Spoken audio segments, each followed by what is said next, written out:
샬롬, 오늘은 9월 27일 금요일입니다. 요즘 아침 저녁으로는 춥다고 느껴질 만큼 쌀쌀한데 낮이 되면 또 땀이 흐를 만큼 덥게 느껴집니다. 큰 일교차에 항상 건강 유의하시고 오늘도 승리하는 하루 되시길 축복합니다. 오늘 우리가 함께 읽을 말씀은 마태복음 14장에서 15장까지입니다. 오늘 말씀은 예수님의 사역이 계속하여 확장되어 감을 보여주고 있습니다. 먼저는 예수님에 대한 소문이 분봉왕 헤롯에게까지 들려지게 되고 헤롯과 세례 요한의 에피소드가 등장하게 됩니다. 이후 예수님께서는 오병이어를 통하여서 5천 명을 먹이시고 물 위를 걸어오시고 베드로가 물 위를 걷도록 하시기도 합니다. 이후 손을 씻는 문제로 인한 논쟁이 나오며 가나안 여자의 딸을 고치신 사건과 그리고 마지막으로 칠병이어로 4천 명을 먹이신 내용이 기록되어 있습니다. 오늘은 이러한 말씀 가운데 마태복음 15장 33절 말씀을 묵상해 보도록 하겠습니다. 마태복음 15장 33절 함께 읽겠습니다. 제자들이 이르되 광야에 있어 우리가 어디서 이런 무리가 배부를 만큼 떡을 얻으리까? 아멘. 제가 교회에서 신방을 가면 자주 부르는 찬송가가 있습니다. 바로 301장 지금까지 지내온 것입니다. 찬송가 가사를 보면 이런 가사가 나오죠. 지금까지 지내온 것 주의 크신 은혜라. 그렇습니다. 우리 삶을 돌아보면 하나님의 은혜가 아닌 것이 없습니다. 그리고 개인적으로 좋아하며 자주 부르는 찬송가가 하나 더 있는데요. 바로 찬송가 429장 세상 모든 풍파너를 흔들어입니다. 이 찬송가의 후렴을 보면 이런 가사가 나옵니다. 받은 복을 세어보아라. 주의 크신 복을 내가 알리라. 두 찬송가 모두 하나님으로부터 받은 복에 대하여 이야기해주며 그 복을 기억해야 함을 가르쳐주고 있죠. 저는 우리 그리스도인들이 이 세상을 살아가면서 하나님의 크신 능력을 경험하기 원한다면 그분의 능력을, 은혜를 기억하고 믿고 신뢰하는 것이 중요하다고 생각합니다. 그렇게 우리가 경험한 은혜와 능력을 잘 기억해야 하는 것이죠. 그런데 실제 우리의 삶은 어떻습니까? 하나님의 은혜와 능력을 기억하며 살아가고 있습니까? 솔직히 그렇지 못한 경우가 더 많은 것을 저 스스로도 경험하고 또한 많은 성도들의 모습에서 발견하게 됩니다. 뿐만 아니라 이러한 일은 예수님 때 그분의 제자들에게서도 나타나는 모습이기도 합니다. 오늘 우리가 묵상할 말씀의 내용은 칠병이어의 기적 사건입니다. 이때 예수님의 제자들은 이미 오병이어의 기적을 경험한 자들이었습니다. 오병이어 기적이란 무엇입니까?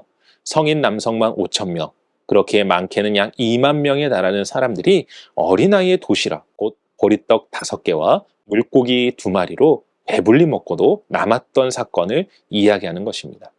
만약 여러분이 이러한 경험을 직접 목격하고 그 현장에서 그 기적 같은 일 가운데 쓰임을 받았다고 한다면 아마도 그 기적을 결코 잊지 못하셨을 겁니다.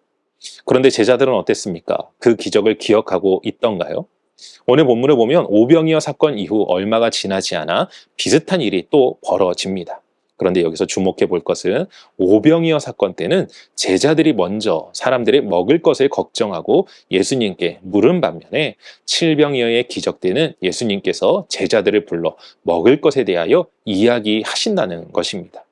저는 이 모습을 보면서 마치 예수님께서 제자들을 테스트하시는 것이 아닌가 생각이 들기도 하였습니다. 그렇지 않습니까? 어린이 도시락으로 5천 명도 먹이셨고 그 현장에 제자들도 함께 있었으니 말이죠. 그런데 이때 제자들의 대답이 무엇이었습니까? 오늘 묵상의 말씀이죠. 이 광야에서 어떻게 이 많은 사람이 배불리 먹을 수 있도록 떡을 구할 수 있겠냐는 겁니다. 조금 충격적이지 않습니까? 아니 얼마 전 오병이어의 기적을 직접 경험한 자들의 대답이 맞습니까? 그 자리에서 자신들이 직접 떡과 물고기를 나누어 주면서 놀라워했던 것이 맞냐는 것입니다. 그런데 이러한 제자들의 모습이 또한 우리의 모습이 아닌가 생각해 봐야 합니다. 우리는 어떻습니까? 우리도 생각해 보면 하나님의 기적을 크던 작던 경험하지 않았습니까? 죽을 것 같은 순간에 우리의 생명이 되어주시고 구원자가 되어주신 주님, 사방이 막혀 빠져나갈 구멍이 없는 것 같은 상황 속에서 우리 손을 잡아주신 하나님의 은혜를 경험하지 않았냐는 것입니다. 그런데 그러한 은혜를 받았음에도 불구하고 우리는 또 다른 사건이나 어려움, 근심과 걱정이 밀려올 때 어떻게 행동합니까? 하나님께서 예전에도 그러신 것처럼 이번에도 구원하시고 건지시고 회복하실 것을 확신하며 믿고 행동합니까? 아니면 어쩔 수 없다, 안 된다, 죽을 것 같다고 하며 낙심해 계십니까? 우리 모두 전자의 삶을 살아갈 수 있기를 소망합니다. 그런데 우리가 어떻게 그러한 삶을 살 수 있습니까? 그것은 바로 하나님께서 우리에게 베풀어 주신 은혜에 대해 기억하며 감사하는 삶을 살아가는 것입니다. 사랑하는 성도 여러분, 오늘 하루 꼭 시간을 내어서 하나님께서 지금까지 나에게 베풀어 주신 은혜들을 한번 기억해 보시기 바랍니다. 그리고 할 수만 있다면 노트에 적어 보십시오. 그리고 그 노트를 잘 간직하고 계시다가 혹 살아가는 가운데 문제와 어려움이 밀려와 낙심되며 절망에 빠질 때 그 노트를 펴보십시오. 그렇게 하셔서 은혜를 잊어버리는 자가 아니라 받은 은혜를 기억함으로 어떠한 상황 속에서도 믿음으로 흔들리지 않고 하나님의 도우심 속에서 능히 이기는 자의 삶을 살아가시길 주님의 이름으로 간절히 축원합니다. 기도하겠습니다. 사랑과 은혜가 충만하신 아버지 하나님 감사합니다. 우리의 도움이 되어주시며 우리의 피난처가 되어주시고 우리의 생명이 되어주시는 하나님, 지금까지 우리 삶을 돌아보면 모든 것이 은혜였음을 고백합니다. 그리고 그 은혜를 베푸신 하나님께서 또한 우리의 삶을 인도하여 주실 줄로 믿사오니 아버지 하나님, 우리가 하나님의 은혜를, 하나님의 기적을, 하나님의 도우심을 결단코 잊어버리는 자가 아니라 기억하는 자, 마음 가운데 새기고 그 은혜로 그 믿음으로 살아가는 인생 될 수 있도록 오늘도 도우시고 역사하여 주시옵소서. 그리하여 그 은혜의 힘을 가지고 살아가 혹여나 밀려올 수 있는 어려움 속에서도 능히 이기는 자, 믿음으로 승리하는 자의 삶을 살아갈 수 있도록 오늘도 축복하시고 함께 하실 주님을 찬양하오며 이 모든 말씀 우리 주 예수 그리스도 이름으로 기도합니다. 아멘.